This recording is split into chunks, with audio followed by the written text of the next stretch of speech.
Hi, friends. I have a question to ask you today, and that is, do you feel like it is impossible for you to forgive someone for what they did to you or maybe your family?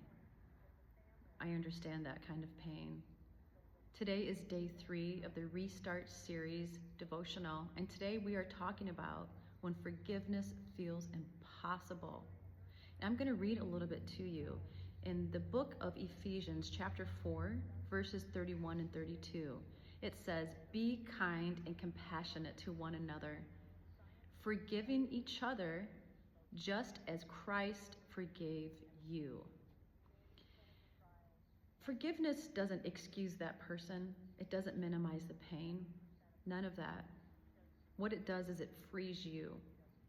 Because when you choose to hold on to unforgiveness and bitterness, you are poisoning your life, your relationships, your health with that unforgiveness. When you choose, not based on feeling, but when you choose, and it might be daily, to forgive, you are placing it in God's hands. And you are actually giving yourself the gift of freedom through forgiveness. If you like to hear content like this, I have created this devotional called the Restart series. Today's day 3. Tomorrow we will talk about shame and what to do with shame. Maybe you have shame because of what someone else did to you. Maybe it's because of your choices. Let's talk about that together and talk about what does God say we can do with shame.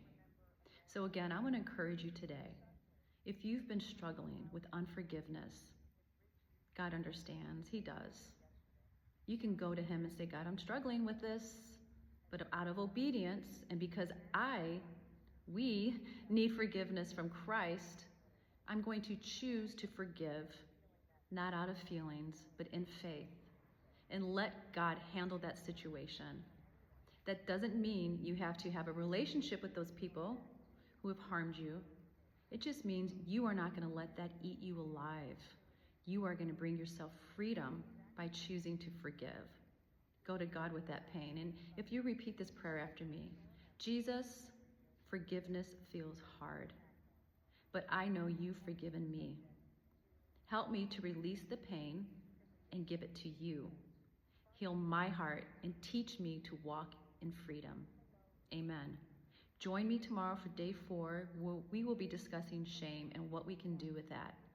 Join In Her Words podcast on YouTube and TikTok by subscribing and sharing. God bless you.